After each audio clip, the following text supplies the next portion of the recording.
હવે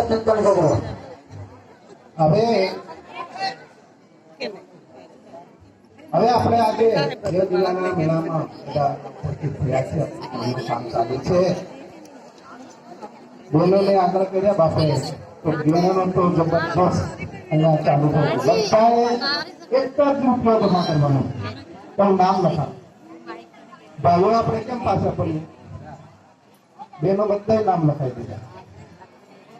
એટલે આપણે ભાઈઓને પણ વિનંતી છે કે બહેનોની સાથે આપણે પણ નામ નોંધાવીએ. 1 રૂપિયો આપીને આપણા ગામના કામમાં સહકાર આપીએ, સેવા આપીએ.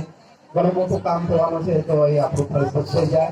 એટલે બહેનોની સાથે જે કોઈ પણ બાકી રહેતા હોય આજના મેળામાં બધા નામ નોંધાવે અને ગામના કામમાં સહકાર આવે એવી પ્રાર્થના છે, વિનંતી છે. સબ સંતોને જોડવા.